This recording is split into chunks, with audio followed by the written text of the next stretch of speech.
देखो बच्चों, आगे प्रश्न बैंक हल करने से पहले मैं आपको थोड़ा बता दूं कि दो चर वाले रैखिक समीकरण का मानक रूप क्या होता है, ax plus B Y plus C बराबर 0। और हमको ये मालूम है कि ये एक सरल रेखा को प्रदर्शित करता है। ठीक है, अब यहाँ पे अगर मान लो यदि इसमें c का मान 0 हो, यदि c बराबर 0 तो ये रेखा क्या हो जाएगी, ax प्लस बी वाई, यहाँ c रखेंगे 0 रखेंगे तो 0 का कोई मतलब नहीं है, तो ax प्लस बी वाई बराबर 0। तो ये जो रेखा होगी ये मूल बिंदु में से होकर जाएगी। जब भी c का मान 0 होगा तो ये रेखा जो है मूल बिंदु में से कहीं से होकर जा सकती है। ये ऐसे भी जा सकती है, ऐसे भी जा सकती है, और ये ऐसे भी जा सकती है, ऐसे भी जा सकती है, ऐसे भी ये जा सकती है।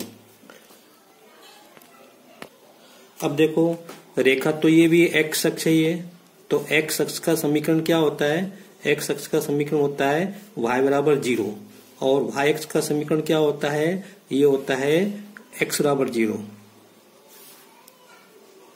ये आपको ध्यान में होना चाहिए क्योंकि वस्तुनिष्ठ में पूछे जा सकते हैं। x अक्ष का समीकरण y बराबर 0 और y अक्ष का समीकरण क्या हो जाएगा, x बराबर 0। ये y अक्ष का समीकरण x बराबर 0 और x अक्ष का समीकरण y बराबर 0। अब मान लो कोई रेखा x अक्ष के समांतर है तो उसका भी समीकरण होगा, और जो रेखा y अक्ष के समांतर है उसका भी समीकरण होगा। तो अगर कोई रेखा x अक्ष के समांतर है तो उसका समीकरण क्या होगा, y बराबर k। x अक्ष के समांतर रेखा का समीकरण y बराबर k या y प्लस k बराबर 0। k का मान क्या हो सकता है, k का मान कुछ भी हो सकता है, वास्तविक संख्या है, प्लस में, माइनस में, बटे में, और अपरिमेय संख्या कैसे भी संख्या हो सकती है। उदाहरण के लिए जैसे ये जो आप देख रहे हो ये रेखा x अक्ष के समांतर है तो इसका समीकरण क्या होगा, ये हो जाएगा y बराबर -3। तो ये k है, अगर इसको अपन इधर लाएंगे तो ये क्या हो जाएगा, प्लस का हो जाएगा। फिर इसी प्रकार ये जो रेखा x अक्ष के समांतर, इसका समीकरण क्या होगा, y बराबर 2 या y -2 बराबर 0। तो k का मान कुछ भी हो सकता है यहाँ पे, है ना। तो अगर कुछ भी आए परीक्षा में तो आप ध्यान रखेंगे या तो ऐसे या फिर ऐसे, y प्लस k बराबर 0। y अक्ष के समांतर रेखा का समीकरण x बराबर k या x प्लस k बराबर 0। यहाँ पे k का मान मैंने क्या कहा, k का मान 0, 1, 2, 3, -1, -2, वर्गमूल 3 या कुछ भी हो सकता है यहाँ पे। तो देखो जैसे मैंने यहाँ पे एक लाइन में ये खींच के बताता हूँ आपको, सॉरी ये लाइन ऐसे आई कुछ, ये जो लाइन है ये y अक्ष के समांतर है और y अक्ष ये एक दूरी पर है, इकाई दूरी पर है, तो इसका समीकरण क्या होगा यहाँ पे, x बराबर 1, या इसको हम x -1 बराबर 0 भी हम ले सकते हैं। अगर मान लो रेखा कहीं यहाँ कहीं होगी ऐसे, चलो मैं यहाँ पे लेता हूँ ऐसे, तो ये जो रेखा है ये y अक्ष के समांतर, इसका ये y अक्ष से 2 दूरी पर है, तो इसका समीकरण हो जाएगा x बराबर 2 या x -2 बराबर 0। तो वही वाली बात यहाँ पे रखी, यहाँ पे k का मतलब 2 से मतलब है। आशा करता हूँ आपको समझ में आ गया होगा। चलिए बात करते हैं हम, ये प्रश्न बैंक का जो प्रश्न है हम इसकी बात करें, ये हमारा पहले हो गया था। यदि रैखिक समीकरण के युग्म संगत है तब रेखाएं होती हैं, संगत है तो क्या होगा, प्रतिच्छेदी अथवा संपाती होगा। ये उत्तर सही है, सी।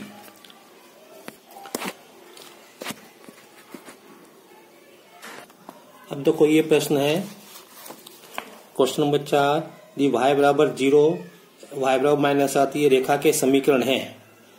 दो रेखाएं जिनका समीकरण क्या है, y बराबर 0, y बराबर -7, तो उन रेखाओं की एक हल है, दो हल है, अनगिनत होगा, कोई हल नहीं है। तो देखो मैं समझाता हूँ आपको। तो ऐसे शायद अपने को ये दो रेखाएं हैं, y बराबर 0, y बराबर -7, इससे अपने को देखने में समझ आया कि y बराबर 0 ये किसका समीकरण मालूम है आपको, ये x अक्ष का समीकरण, ये x अक्ष का समीकरण है, और y बराबर -7 क्या है, ये x अक्ष के समांतर किसी रेखा का समीकरण है। ये देखो ये x अक्ष है और ये y अक्ष के, तो y बराबर 0 तो ये रह गया, y बराबर 0 तो ये हो गया x अक्ष का समीकरण, तो ये हो गया y बराबर 0, और y बराबर -7 क्या होगा, -1, -2, -3, -4, -5, -6, -7, ये यहाँ पे तो अब आप बताओ कि ये दोनों रेखाएं कैसी हैं? ये दोनों रेखाएं समांतर हैं। तो जब रेखाएं समांतर होती हैं तो वो काटती नहीं है, काटती नहीं तो उनका कोई हल नहीं होगा। तो ये सब कैसे आएगा? ये प्रैक्टिस करने से आएगा, है ना। आपको कैसे भी करके, चाहे अब ऐसे सोचो, चाहे चित्र बना के सोचो, तो इसके अंदर ये जो है यहाँ पे कोई हल नहीं है, क्योंकि ये दोनों रेखाएं के समांतर हैं। ये एक्स अक्ष है और ये एक्स अक्ष के समांतर, इसलिए इसका हल क्या होगा? कोई हल नहीं। देखो ये प्रश्न 5वां, ये दो रेखाएं दी, 3x प्लस 2k y बराबर 2, 2x plus 5y plus k बराबर 0। ये दोनों रेखाएं समांतर हैं, तो हमें k का मान निकालना है। हमको k का मान निकालना है, इसके हमको उत्तर नहीं दिए हैं। तो देखो मैं कर रहा हूं यहाँ पे,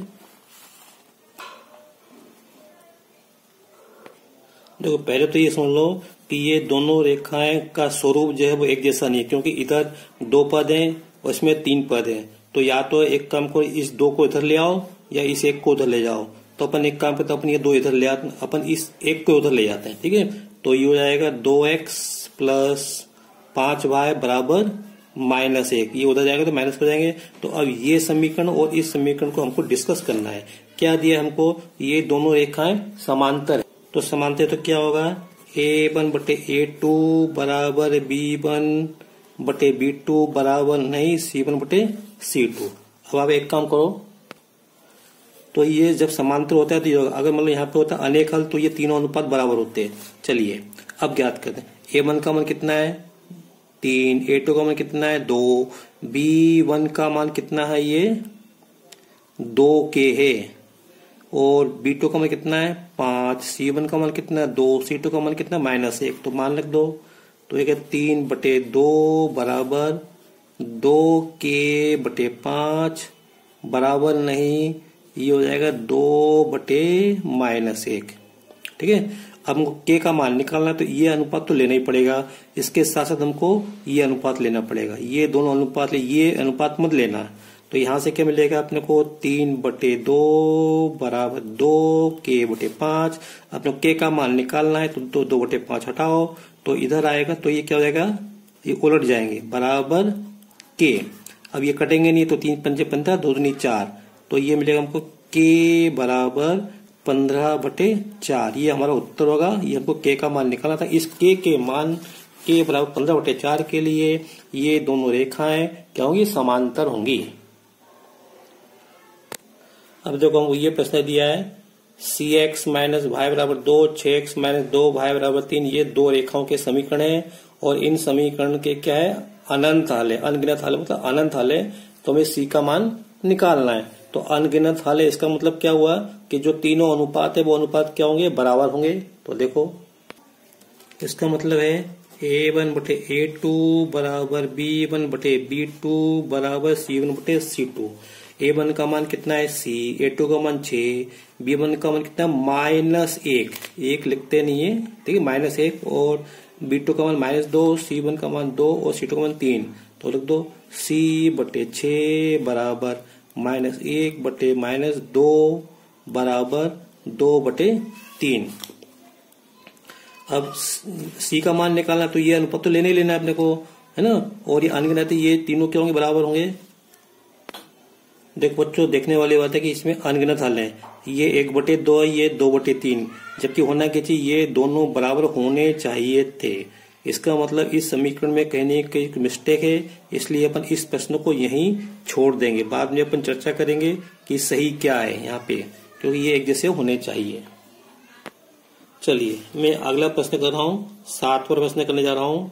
इसमें ये दो समीकरण दिए हैं, तो इसमें भी हमको k का मान निकालना है, ठीक है। और क्या दिया? ये दोनों समपाती रेखाएं, चाहे लिखा हो समपाती रेखाएं चाहे अनेक हल रखा हो, तो हमको जो हमने पिछले प्रश्न में लिखा था तीनों अनुपात बराबर है, हम वहीं से शुरू करेंगे और k का मान निकालेंगे।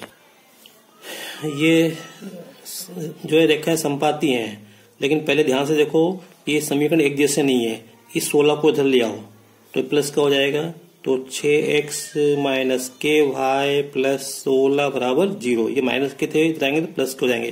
तो एक समीकरण ये, दूसरा समीकरण। अब इसका कोई रोल नहीं है ना, इसका कोई रोल नहीं है। तो यहां से क्या दिया हमको? समपाती रेखाएं प्रदर्शित करती है दोनों समीकरण समपाती रेखाएं प्रदर्शित करते हैं। तो इसका क्या मतलब है? इसका मतलब तीनों अनुपात बराबर, जैसे हमने पिछले प्रश्न में किया था, बराबर B1 बटे B2 बराबर C1 बटे C2। बस मान लिख दो।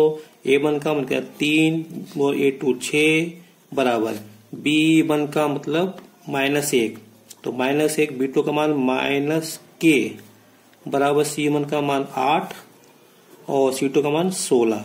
अब आप देख सकते हो 3/6 का मतलब 1/2, 8+16 का मतलब 1/2, लेकिन पिछले प्रश्न में ऐसा नहीं हो रहा था। तो ये हो जाएगा 1/2 बराबर, ये माइनस से माइनस कट जाएगा, तो 1/K बराबर 1/2। तुमको K का मान निकालना है तो ये वाला अनुपात तुमको लेना ही पड़ेगा। इसके साथ हम किसी को भी लो, तुम इन दोनों को ले लो, तो 1/K बराबर 1/2। तो K का मान निकाल तो K ऊपर होना चाहिए, तो दोनों को उलट दो, नीचे की संख्या ऊपर, ऊपर की संख्या नीचे, तो जाएगा K बराबर 2 हो जाएगा। तो ये हमारा उत्तर हो गया। अभी इस वीडियो में इतना ही, आगे हम और देखेंगे। अगर आपको मेरा वीडियो पसंद आया हो तो इसे लाइक करें, शेयर करें और सब्सक्राइब करें, ताकि आपको आगे की वीडियो मिलते रहें। Thank you.